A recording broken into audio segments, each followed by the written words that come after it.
अस्सलाम वालेकुम वरहमतुल्लाह। हाँ बच्चों, इससे पहले हमने क्रॉस प्रोडक्ट पर दो वीडियोस जो है अपलोड किए हैं। आज हम फिर से ये वीडियो भी क्रॉस प्रोडक्ट पर ही बना रहे हैं। इसमें हम क्रॉस प्रोडक्ट को फिर से कर रहे हैं, लेकिन एक दूसरे ही मेथड से। जो हमने इससे पहले मेथड किया था वो डिटर्मिनेंट मेथड था, जिससे हम क्रॉस प्रोडक्ट करते हैं। एक डिटर्मिनेंट बना के उसमें 3 रोज 3 कॉलम्स बनते थे और फिर हम उसको सॉल्व करते थे। लेकिन यहाँ पर हमने आज एक डायरेक्ट मल्टीप्लिकेशन मेथड हमारा है, ये एक ऑल्टरनेट मेथड है। इस तरीके से भी हम क्रॉस प्रोडक्ट कर सकते हैं। लेकिन इस दूसरे मेथड को दिखाने से पहले हमें चंद एक बातें जो है वो यहाँ पर फिर से पहले हमें सीखनी होगी। देखो बच्चों, मैंने आपसे कहा था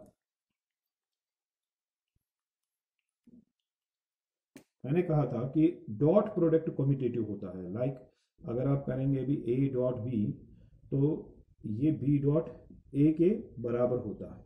मतलब A dot B is equal to B dot A, तो that means dot product is commutative. लेकिन अब डॉट प्रोडक्ट कम्यूटेटिव तो है, लेकिन क्रॉस प्रोडक्ट कम्यूटेटिव नहीं होता है। यानी अगर आप लिखेंगे A cross B, it is not equal to B cross A. ठीक है ना, because cross product is not commutative, cross product is anti commutative. मतलब A cross B is equal to minus times B cross A. इसका मतलब A cross B का magnitude B cross A के magnitude के बराबर तो है, लेकिन शाबाश डायरेक्शन अपोजिट है। ये कम्यूटेटिव है dot product, cross product commutative नहीं है।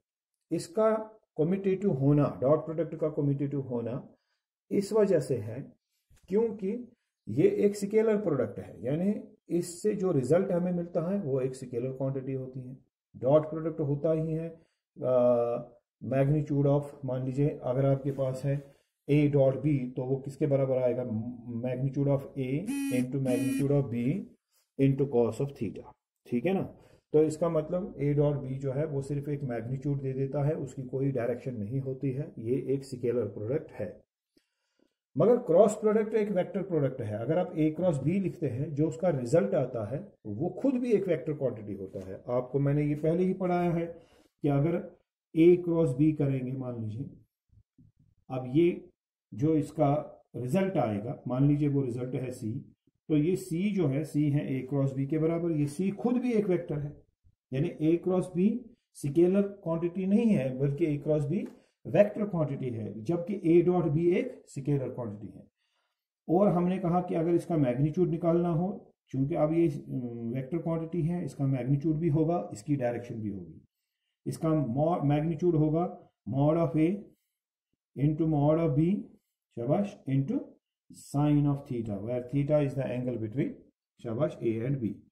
अब इस सी का ये मैग्नीट्यूड होगा, या ए क्रॉस बी का ये मैग्नीट्यूड होगा। लेकिन ये ए क्रॉस बी का जो ये मैग्नीट्यूड है, इस ए क्रॉस बी की डायरेक्शन क्या है, या इस सी की डायरेक्शन क्या है? तो हमने कहा ए क्रॉस बी की डायरेक्शन जो होती है, या इसके रिजल्ट का की जो डायरेक्शन होती है वो होती है, यानी सी की डायरेक्शन होगी perpendicular to A, perpendicular to B and perpendicular to the plane containing A and B. ये हमने राइट हैंड रूल अप्लाई करके पता लगाया कि जो क्रॉस प्रोडक्ट होता है उसमें जो हमें रिजल्ट मिलता है उसकी डायरेक्शन हमेशा ही होती है perpendicular to first vector, perpendicular to the second vector, और perpendicular to the plane containing the 2 vectors A and B. इसका कहने का मेरे मतलब ये है कि डॉट प्रोडक्ट एक स्केलर प्रोडक्ट है, इसलिए हम इसको नाम भी देते हैं स्केलर प्रोडक्ट। क्रॉस प्रोडक्ट एक वेक्टर प्रोडक्ट है, यानी इसका रिजल्ट हमेशा ही एक वेक्टर क्वांटिटी होता है, जिसका एक मैग्नीट्यूड भी होता है और डायरेक्शन भी होती है। अब चूंकि A cross B minus times B cross A होता है, यानी ये कम्यूटेटिव प्रॉपर्टी एग्जिबिट नहीं करता है, ये एंटी कम्यूटेटिव होता है, एंटी कम्यूटेटिव होता है क्रॉस प्रोडक्ट। इस वजह से अब यहां पर एक और सवाल जो है वो पैदा हो जाता है। मान लीजिए आपके पास ये 3 एक्सिस हैं, एक्स, वाई एंड जेड। तो जो हमारी ये एक्सिस हैं, आप जानते हैं कि अलोंग एक्स एक्सिस जो हम यूनिट वेक्टर ले लेते हैं, उसको हम डिनोट करते हैं आई कैप से, ये होता है unit vector along x axis. इसी तरह से हमारे पास होता है एक unit vector along y axis and उसको हम डिनोट करते हैं बाय जे कैप। और इसी तरह से हमारे पास होता है एक unit vector along Z axis, उसको हम डिनोट करते हैं बाय के कैप। अब अगर आपके पास होगा मान लीजिए आई डॉट जे, तो वो आप जानते हैं वो क्या होता है, वो होता है शाबाश magnitude of I that is 1, magnitude of J that is also 1 into cos of angle between them that means cos 90, because I and J जो है ये परपेंडिकुलर है, एक along x axis है एक along y axis है, but cos 90 is 0 तो इसलिए आएगा I डॉट J 0। लेकिन अगर हम I क्रॉस J देखें, I क्रॉस J ये हम कर चुके हैं वैसे, लेकिन मैं यहां पर फिर से रिकॉल करवा रहा हूं। I क्रॉस J में क्या आएगा, I का magnitude that is 1, magnitude of J that is again 1 into sine of angle between them. अब साइन ऑफ एंगल का मतलब होता है साइन कॉस ऑफ 90 नहीं बल्कि साइन ऑफ 90, तो लिखेंगे साइन ऑफ 90। तो जब हम ऐसा करेंगे तो ये आएगा I cross J is equal to 1 into 1 sine 90 is also 1, तो ये 1 आएगा। आई डॉट जे क्या आ गया था 0, खत्म इसका खेल, ठीक है ना। मगर आई क्रॉस जे क्या आ गया, ये तो 1 आ गया। चलिए आई क्रॉस जे का मैग्नीट्यूड 1 तो है, लेकिन आप जानते हैं कि क्रॉस प्रोडक्ट किया सिर्फ मैग्नीट्यूड नहीं होता, उधर एक डायरेक्शन भी होती है। इधर तो आप नहीं ढूंढेंगे ना डायरेक्शन, इधर आप कहेंगे आई डॉट जे इज 0 तो 0, ये डॉट प्रोडक्ट स्केलर है, इसमें कोई डायरेक्शन नहीं है। तो मगर यहां पर आई क्रॉस जे आपने किया वो निकला 1, लेकिन ये 1 क्या निकला, खाली मैग्नीट्यूड। अब इसकी डायरेक्शन देखनी है, यानी आई क्रॉस जे जो है इसकी डायरेक्शन क्या होगी, जो ये आई क्रॉस जे है जो इसका रिजल्ट है वो खुद एक वेक्टर है और उसका मैग्नीट्यूड 1 है, मगर उसकी डायरेक्शन होगी perpendicular to I, perpendicular to J, perpendicular to the plane containing I and जे।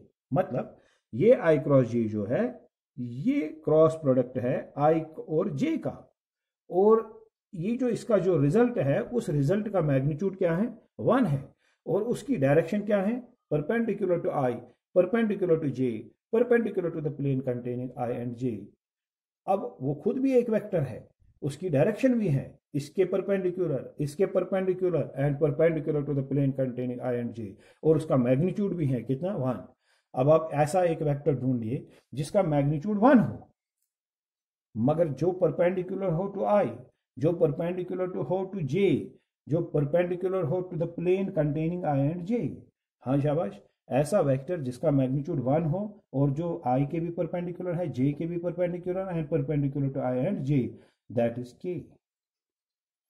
देखिए अगर मैं यहां पर z एक्सिस यहां पर ड्रॉ करूं तो वो होगी ना perpendicular to x axis, perpendicular to y axis, ठीक है कि नहीं। और जो यूनिट वेक्टर होगा अलोंग z एक्सिस वो यूनिट वेक्टर होगा, उसका मैग्नीट्यूड क्या होगा 1, मगर वो होगा perpendicular to i, perpendicular to j, perpendicular to the plane containing i and j। So k एक ऐसा वेक्टर है जिसका मैग्नीट्यूड 1 है और जो परपेंडिकुलर है to i, perpendicular to j। तो लिहाजा हम लिख सकते हैं i क्रॉस j मैग्नीट्यूड इसका 1 तो है, लेकिन हकीकत में i क्रॉस j 1 नहीं है, इसका सिर्फ मैग्नीट्यूड 1 है। i cross j actually k है। अब दूसरा सवाल पैदा होता है, अगर इसी तरह से हम करें, ये तो i क्रॉस j हो गया, अगर j क्रॉस k होगा तो इसका भी मैग्नीट्यूड 1 आएगा और इसका जो ये रिजल्ट है इसका मैग्नीट्यूड 1 आएगा और उसकी डायरेक्शन होगी perpendicular to j, perpendicular to k, perpendicular to the plane containing j and k, और ऐसा यूनिट वेक्टर है i। मतलब i है एक वेक्टर जो जिसका मैग्नीट्यूड 1 है and which is perpendicular to j, which is perpendicular to k, which is perpendicular to the plane containing j and k। तो आप इस तरह से देखा करें, जब i और j का क्रॉस प्रोडक्ट हो तो वो k है, क्योंकि ये 3 ही तो है ना आपके पास unit vectors i j k।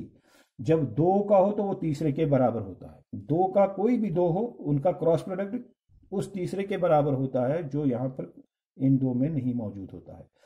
i और j का क्रॉस प्रोडक्ट होगा k के बराबर, j और k का क्रॉस प्रोडक्ट i के बराबर, ठीक है ना। इसी तरह से cross product of k and i यानी k cross i it must be equal to J. ठीक है। अब यहां पर एक और बात है, अगर कोई लिखे जे क्रॉस आई तो वो माइनस के होना चाहिए। भाई क्यों? क्योंकि यहां पर देख लीजिए ए क्रॉस बी किसके बराबर होता है, वो बी क्रॉस ए के बराबर नहीं होता है। अगर आप ए क्रॉस बी के बदले बी क्रॉस ए लिखते हैं तब आपको माइनस साइन डालनी है। ठीक है ना, क्योंकि A cross B is not equal to B cross A cross B is equal to minus times B cross A. ठीक है ना। अगर आप यहां पर जे आई क्रॉस जे के बदले लिखेंगे जे क्रॉस आई तो आपको के लिखना चाहिए? नहीं, आपको माइनस के लिखना चाहिए। ठीक है ना। अगर जे क्रॉस के बदले आप लिखे के क्रॉस जे तो आप क्या लिखेंगे? क्या आप आई लिखेंगे? नहीं, माइनस आई। इसी तरह अगर आप आई क्रॉस के लिखें तो यहां पर आप माइनस जे लिख सकते हैं।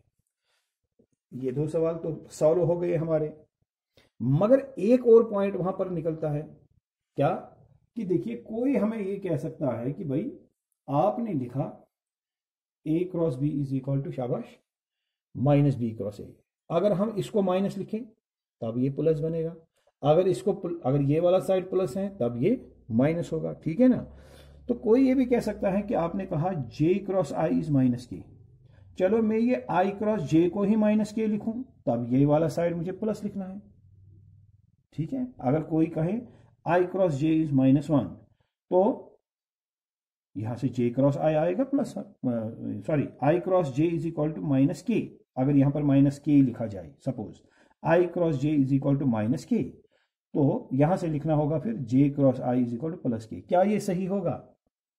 अगर ये भी चलेगा तो फिर क्या हम ये कैसे पता चलेगा? कहीं पर मुझे मिलेगा आई क्रॉस जे, मैं उधर के लिखूंगा, दूसरा उधर माइनस के लिखेगा, यानी ये आई क्रॉस जे इज के तो हम लिखते हैं जे क्रॉस आई इज माइनस के।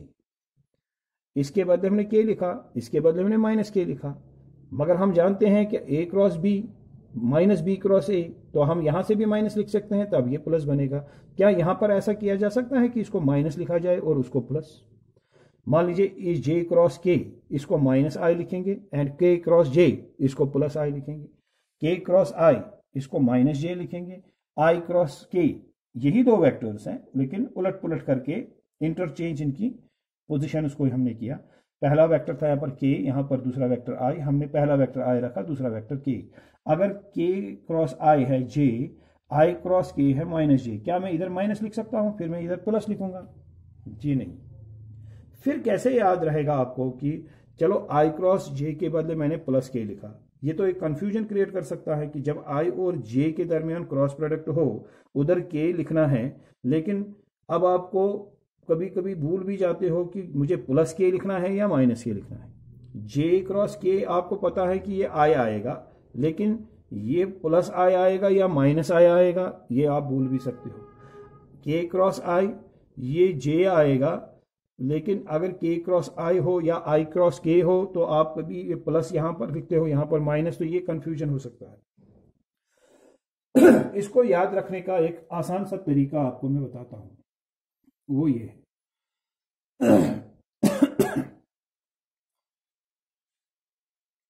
देखिए आप आई ले लेते हैं ना अलोंग एक्स एक्सिस, हाँ, J unit vector along Y axis and K along Z axis. अगर आपके पास दो यूनिट वेक्टर्स का क्रॉस प्रोडक्ट हो रहा हो, लाइक आई क्रॉस जे, देखिए आई कहां पर है? जब हमने लिखा, शाबाश, हम लिखेंगे आई क्रॉस जे, इनका क्रॉस प्रोडक्ट हो रहा है आई क्रॉस जे। तो आई कहां पर है? आई जरा देख लेते हैं कहां पर। आई ये है यहां पर एक्स एक्सिस पर, जे है वाई एक्सिस पर। पहला वेक्टर यहां पर कौन है? आई, दूसरा जे, यानी आप जाइए आई से लेकर के जे तक, पहले से दूसरे की तरफ जाइए, आई टू जे। अब ऐसा करने में जब आप गए आई टू जे, क्या आप क्लॉकवाइज घूमे या एंटी क्लॉकवाइज? ये देखिए ये तो एंटी क्लॉकवाइज है, ये मूवमेंट, ये मोशन एंटी क्लॉकवाइज है, ये वाली क्लॉकवाइज है। ठीक है ना। अभी जब आपने आई क्रॉस जे किया, पहला वेक्टर आई था, आपने आई से शुरू किया, आप जे की तरफ गए तो आप एंटी क्लॉकवाइज घूमे। जैसे ही आप एंटी क्लॉकवाइज घूमेंगे तो इसका रिजल्ट पॉजिटिव आएगा, प्लस की। अगर ये जे क्रॉस आई होता, ठीक है, क्या होता, जे क्रॉस आई, जरा देख लीजिए, आप कहां से जाएंगे, जे से कहां, आई की तरफ। ये कहां से कहां गए आप अभी क्लॉकवाइज गए। जब आप क्लॉकवाइज गए तो पहला वेक्टर कौन था, जे, दूसरा आई, और जे से आई की तरफ जब आप जा रहे हैं तो क्लॉकवाइज जा रहे हैं, तो इसका रिजल्ट जो है नेगेटिव आएगा, माइनस। ये आप याद रखिए कि एंटी क्लॉकवाइज जब जाना पड़े फर्स्ट वेक्टर से सेकंड वेक्टर की तरफ, तो जो रिजल्ट आएगा वो प्लस होगा। और शाबाश, अगर क्लॉकवाइज जाना पड़े from first vector to second vector, तो जो रिजल्ट होगा वो नेगेटिव होगा। अब आप ही बताइए, इस तरीके से अगर मैं फिलहाल ये रब करूं और आपसे कहूं, मुझे बताइए what is i cross j, why i cross k. शाबाश, यहां पर फर्स्ट वेक्टर क्या है, आई, शाबाश, ये है आई, ठीक है ना। और के कहाँ है, ये है के। तो आप जब जाएंगे आप ऐसे जाएंगे, जब आप ऐसे निकल आते हैं, ऐसे जाते हैं, तो ये क्लॉकवाइज मूवमेंट है, देखिए, तो क्लॉकवाइज है। आप आई से आ रहे हैं के की तरफ, फर्स्ट वेक्टर यहाँ पर आई है, दूसरा के है, तो ये यकीनन जे तो है, लेकिन जब आप क्लॉकवाइज आ रहे हैं तो ये माइनस जे होगा। क्लॉकवाइज के वक्त शाबाश नेगेटिव साइन, और एंटी क्लॉकवाइज के वक्त रिजल्ट की साइन रहेगी पॉजिटिव। अब मैं आपसे कहता हूं, सपोज मुझे बताइए जे क्रॉस के, सपोज अब जे को पकड़िए, ये जे है, के ये है, अब जे से के की तरफ आ जाएंगे, जे टू के, ठीक है ना। अब यहां से नहीं जाना के की तरफ, जे आप कहेंगे ये जे है और मैं यहां से के की तरफ जाऊंगा, नहीं, ये शॉर्टेस्ट रूट से जाना है, ठीक है ना। तो जे टू के जब आप जाएंगे, शाबाश, जे क्रॉस के, तो ये आएगा आई, मगर क्या वो आई पॉजिटिव होगा या नेगेटिव, जो वो देखना होगा, हम क्लॉकवाइज जा रहे हैं या एंटी क्लॉकवाइज। अभी हम एंटी क्लॉकवाइज जा रहे हैं, जे टू के। अगर के क्रॉस जे होता तो वो यकीनन आई तो होता, लेकिन उस आई का साइन माइनस होता, क्यों, क्योंकि आप के क्रॉस जे, दैट मीन्स आप के से लेके जे की तरफ जाते हो, और ये क्लॉकवाइज मूवमेंट है, ठीक है ना। तो जब ये क्लॉकवाइज है तो नेगेटिव साइन आएगी। अब इस चीज को सीखने के बाद अब आपने याद रखा कि जब क्रॉस प्रोडक्ट हो कोई भी दो यूनिट वेक्टर्स जो परपेंडिकुलर हो एक दूसरे के, अगर आप दो यूनिट वेक्टर्स का क्रॉस प्रोडक्ट करेंगे तो इसका नतीजा तीसरा यूनिट वेक्टर होता है, यानी आई एक वेक्टर, दूसरा जे, तो मिसिंग कौन है इन दोनों में से, तीसरा है के, वो ये दोनों का क्रॉस प्रोडक्ट उस तीसरे के बराबर होता है। लेकिन फिर इसको साइन प्लस देनी है या माइनस, वो आपको देखना है, आप क्लॉकवाइज जा रहे हैं या एंटी क्लॉकवाइज। अब आप आई टू जे जा रहे हैं तो वो एंटी क्लॉकवाइज होगा, तो ये के जो है पॉजिटिव होगा। अगर मैं लिखूंगा जे क्रॉस आई, तीसरा यूनिट वेक्टर कौन है, के, तो ये के बराबर तो होगा, लेकिन उसकी साइन जो होगी वो माइनस होगी, क्यों, क्योंकि आप जा रहे हैं जे से लेकर के आई, जे टू आई, जे टू आई आएगा, शाबाश, क्लॉकवाइज, तो उस वक्त साइन जो है वो माइनस रहेगी, ठीक है, उस वक्त साइन जो है वो माइनस रहेगी, ठीक है। अब जरा हम देख लेते हैं कि भाई हमारा जो ये क्रॉस प्रोडक्ट का मामला है, किस तरीके से हम इस वाले मेथड से भी क्रॉस प्रोडक्ट जो है वो कर सकते हैं, डिटरमिनेंट मेथड को छोड़ के। अब मान लीजिए कि हमारे पास एक वेक्टर है, vector A, and this vector is 2i plus j minus 3k, ठीक है भाई, हाँ, ये हमारे पास एक वेक्टर है।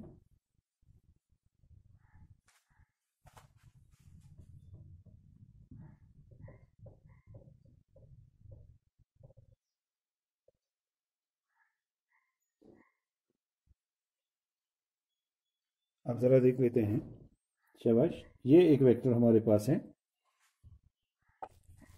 शायद ये फोकस नहीं हुआ, हाँ, आप इसको देख सकते हैं, आप a is equal to 2i plus j minus 3k। इसी तरह से हमारे पास दूसरा वेक्टर है, vector b, and suppose it is i minus j plus 2k। ये हमारे पास दूसरा वेक्टर, मैंने कोई भी दो वेक्टर्स ऐसे ही ले लिए, जो मेरे दिमाग में आए तो मैंने ले लिए। आपको निकालना है इसका क्रॉस प्रोडक्ट दोनों का, a क्रॉस b। तो अब आप जानते हैं कि क्रॉस प्रोडक्ट हम एक डिटर्मिनेंट बनाते हैं, तो यहाँ हम वो नहीं करेंगे, हम क्योंकि अल्टरनेट मेथड यूज कर रहे हैं, हम सीधे ही ए जो है पहला वेक्टर वो लिखेंगे 2i plus j minus 3k, फिर क्रॉस क्रॉस बी, तो बी जो है दूसरा vector i minus j plus 2k, इसको भी लिखेंगे, ठीक है ना। तो हमने ये दोनों वेक्टर जो हैं यहाँ पर लिखे। अब जिस तरह से आप स्केलर क्वांटिटीज का मल्टीप्लिकेशन करते हो वैसे ही करके जाना है। इसको इस 2i से इन तीनों को पहले मल्टीप्लाई करना है, फिर j से इन तीनों को करना है, फिर माइनस 3k से इन तीनों को करना है, ठीक है ना। तो ज़रा देखते हैं, पहला जो है हमारे पास 2i, इससे मल्टीप्लाई इन तीनों को करके देखेंगे। ये 2i, यहाँ पर i का कोएफिशिएंट पहले इस i के साथ इसको करेंगे, फर्स्ट टर्म को फर्स्ट टर्म के साथ, शाबाश। इसका कोएफिशिएंट क्या है 1, यहाँ पर कोएफिशिएंट क्या है 2, 2 इंटू 1 दैट इज 2, फिर i क्रॉस i, ये इस तरह से हम लिखते हैं, ठीक है। फिर इसी से दूसरी टर्म को, यहाँ पर फिर से कोएफिशिएंट क्या है 2, j का कोएफिशिएंट -1, सो 2 इंटू -1 इज -2, और फिर i क्रॉस j, ठीक है ना। चलिए आगे बढ़ते हैं, फिर से इस 2 और 2 को मल्टीप्लाई, 2 2 जार 4, शाबाश, i cross k,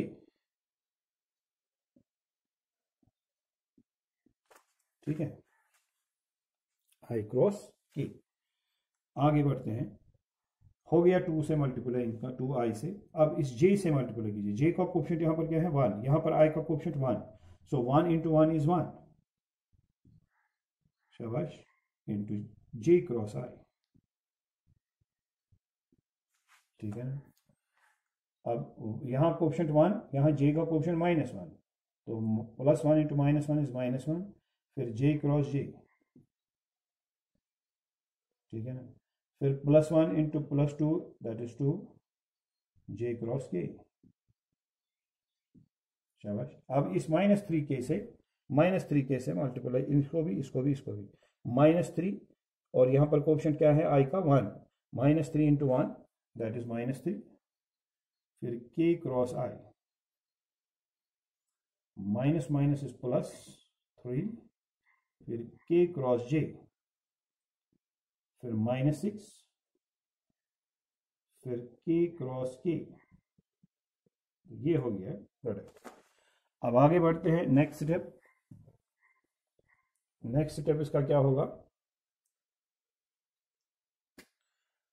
a cross b is equal to 2 into 0, भाई क्यों, क्योंकि आप जानते हैं जो आइडेंटिकल या सिमिलर यूनिट वेक्टर्स हो उनका क्रॉस प्रोडक्ट 0 आएगा, -2 i क्रॉस j, यकीनन ये k होना चाहिए, लेकिन आप देखना है i टू j जब आप जाते हैं क्या क्लॉकवाइज जाते हैं या एंटी क्लॉकवाइज, ये देख लीजिए फिर से, शाबाश, हाँ, i ये है, j ये है, k ये है, बताइए i क्रॉस j, तो i से लेकर के j तक जब जाएंगे तो एंटी क्लॉकवाइज आएगा, तो ये k प्लस आएगा, ठीक है, +4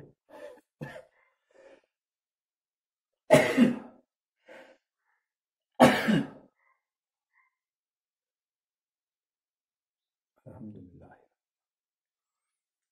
चलिए 4 i क्रॉस k, अब जब आप i क्रॉस k करेंगे, ये देखिए i से लेकर जब k की तरफ जाएंगे तो क्या हो गया, ये क्लॉकवाइज, लेकिन यहाँ i क्रॉस k क्या होना चाहिए j, लेकिन माइनस साइन से, ठीक है ना, i और k का प्रोडक्ट j, ठीक है, क्रॉस प्रोडक्ट, लेकिन माइनस k क्योंकि ये क्लॉकवाइज आ गया, फिर +1 इंटू j क्रॉस i, अब जरा फिर से देख लीजिए j क्रॉस i, ये j क्रॉस i तो k आएगा, लेकिन साइन माइनस आएगी क्योंकि ये क्लॉकवाइज जा रहा है, ठीक है ना। यहाँ -1 इंटू 0, क्यों 0, j क्रॉस j, आइडेंटिकल या सिमिलर यूनिट वेक्टर्स, ठीक है ना, +2 इंटू j क्रॉस k, क्या आना चाहिए, i तो आना चाहिए, लेकिन अब देखना है प्लस आएगा या माइनस, शाबाश, j क्रॉस k, ये देखिए ये यहाँ से है, j से लेकर के k तक जाएंगे तो हम एंटी क्लॉकवाइज जा रहे हैं, तो एंटी क्लॉकवाइज के वक्त क्या आता है, प्लस आता है, -3, शाबाश, k cross i, very good, k cross i, ये j आएगा और प्लस आएगा, प्लस 3 के क्रॉस जे आई आएगा, लेकिन ये माइनस आएगा क्योंकि एंटी क्लॉकवाइज है, और -6 और ये 0 because k cross k is 0। Product cross product of two similar या आइडेंटिकल यूनिट वेक्टर्स इज 0। ठीक है, अब ए क्रॉस बी किसके बराबर आ गया, ए क्रॉस बी आ गया, ये 0 आ गया, ये तो -2 के, -4j -k plus 2i -3j -3i, बस। तो a cross B is equal to, अब ये a क्रॉस बी किसके बराबर आ गया, शाबाश। अब i वाले चीज़ें जो हैं, टर्म जो हैं, वो यहाँ पर आप ऐड कीजिए, -3i प्लस 2i -i। अब j वाली चीज़ों को, टर्म्स को, यह आएगा -7j, ठीक है ना, -7j, ठीक है। k वाली टर्म्स को, शाबाश, ये -2k और -k, दैट इज -3k, शाबाश। तो आपका a क्रॉस b जो होता आ गया, वो आ गया -i -7j -3k, ठीक है ना।